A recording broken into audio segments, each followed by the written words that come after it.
Dear students, पिछले lecture में हमने बात की थी मोशन के ऊपर, गति के ऊपर हम बात कर रहे थे, जिसके अंदर हमने आपको गति के प्रकार बताए थे। अब हम उसी लेक्चर को आगे कंटिन्यू करेंगे।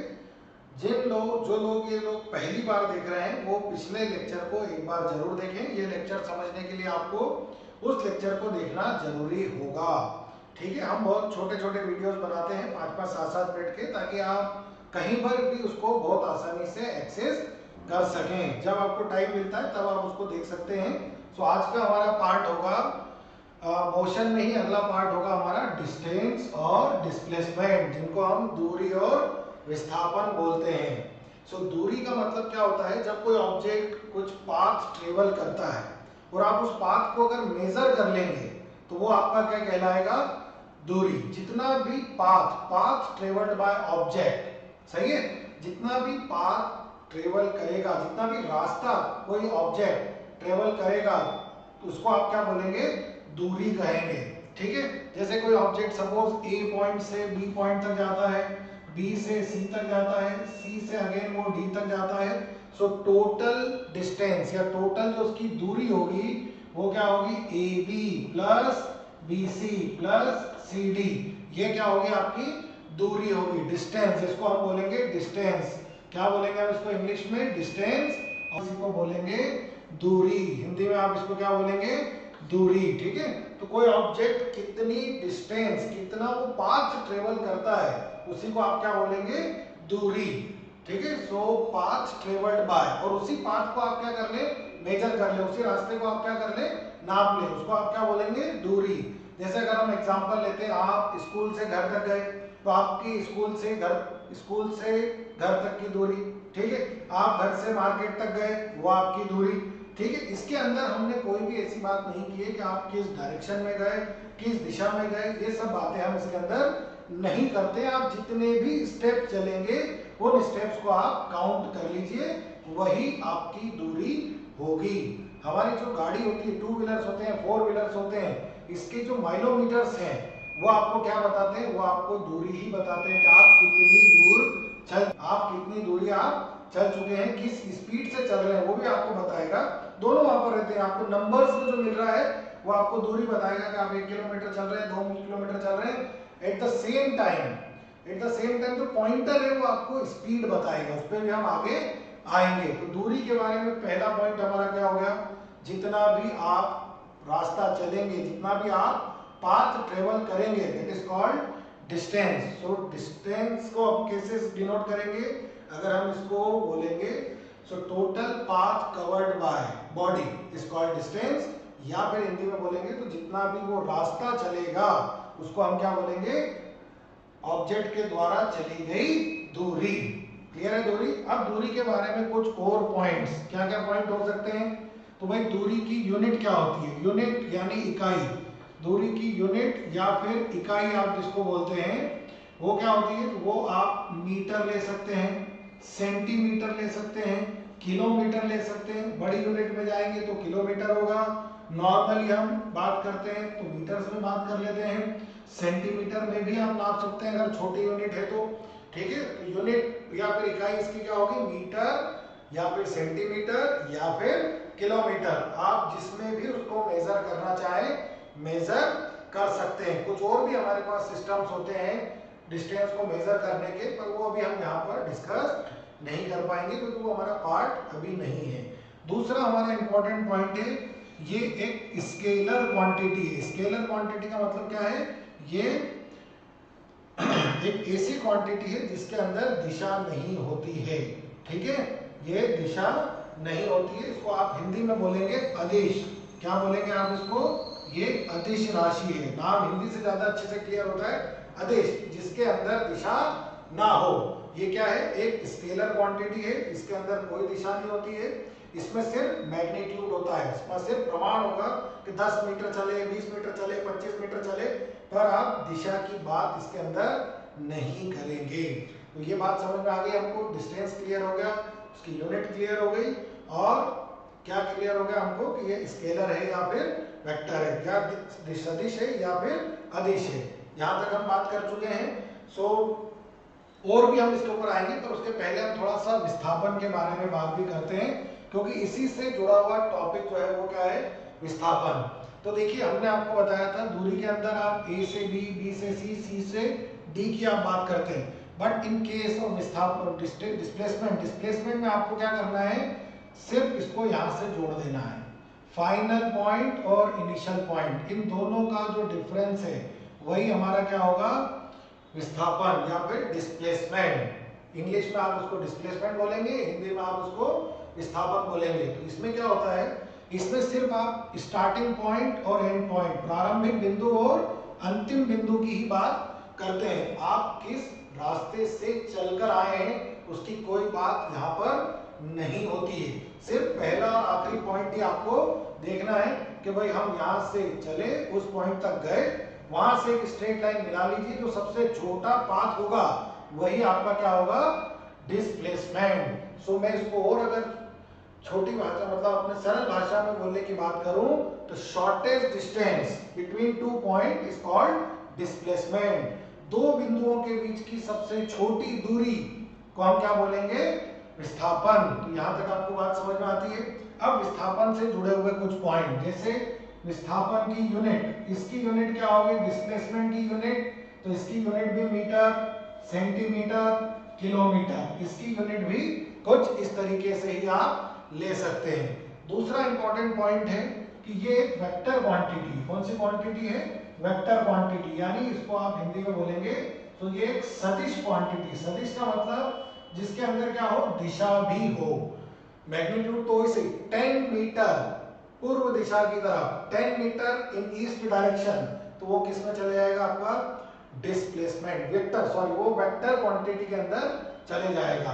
तो यहाँ पर आपको दिशा का भी ज्ञान होना जरूरी होता है। यहाँ पर आप दिशा को भी बताएंगे, और दूरी के केस में आप दिशा की कोई बात नहीं करेंगे, डिस्टेंस के केस में आप दिशा की कोई बात नहीं करेंगे, ठीक है।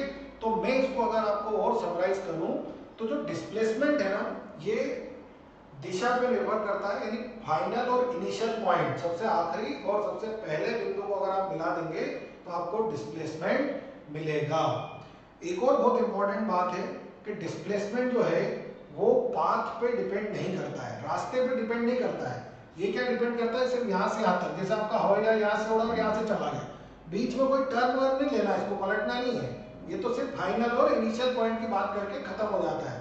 यानी कि ये पाथ पर डिपेंड नहीं करता है, किस रास्ते से आप आए इस बात से डिस्प्लेसमेंट को कोई लेना देना नहीं है।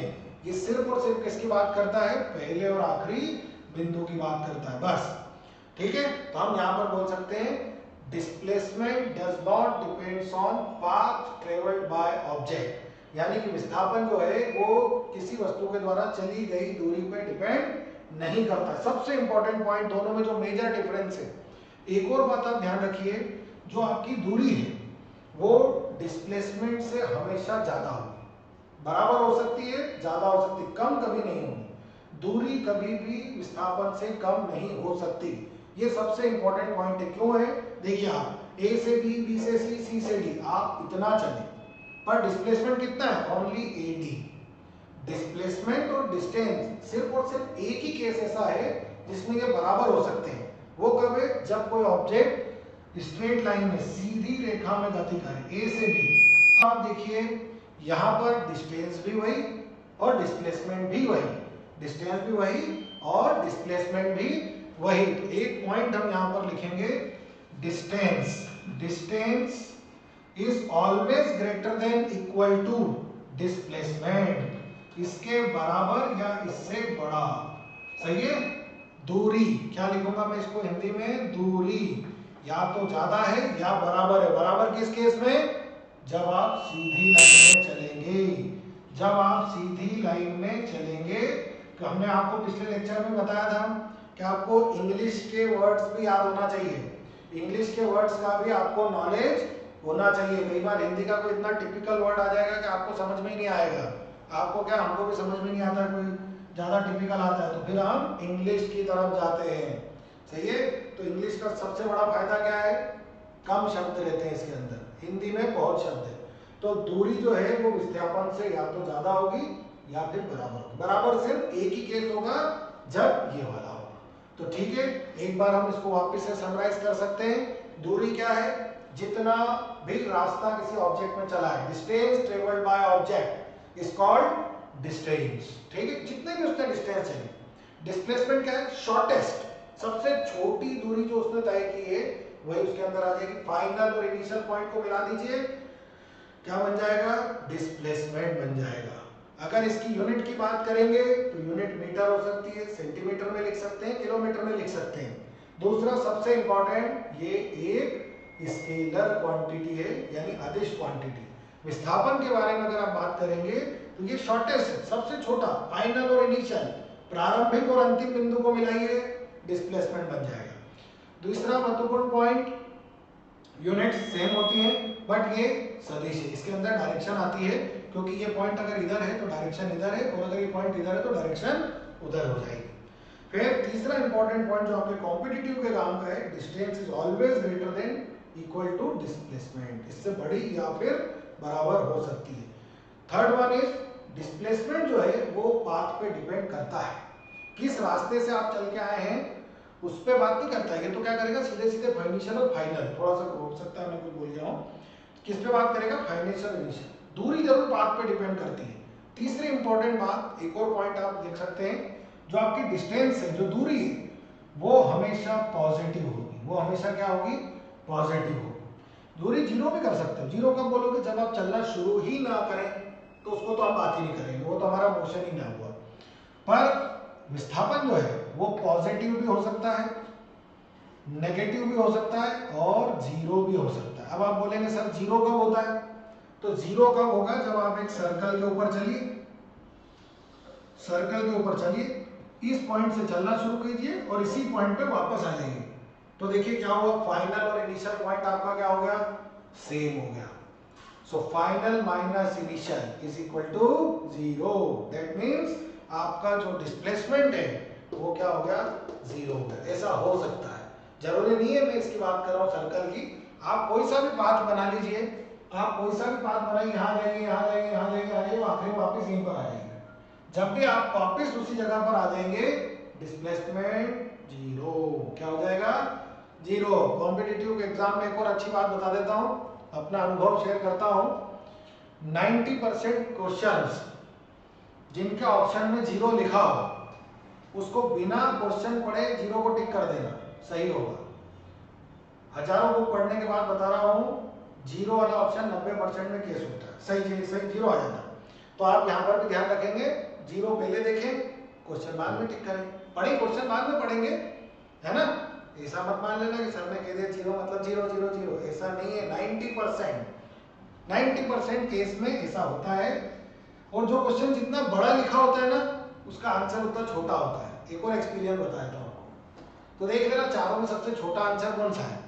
सो ये हो गई हमारी डिस्टेंस और डिस्प्लेसमेंट के बारे में बातें, दूरी और विस्थापन के बारे में बातें। हम आपको बार बार बोल रहे हैं, थोड़ा सा इंग्लिश के वर्ड्स को भी ध्यान रखिए ताकि आपका फायदा हो सकता है। क्लियर है यहाँ तक, ठीक है। अब अगली क्लास में अपन इसके बारे में और बात करेंगे।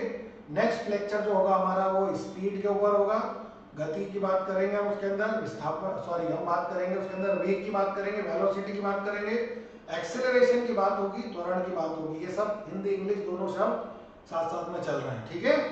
क्लियर बात, चलिए, जय हिंद, जय भारत।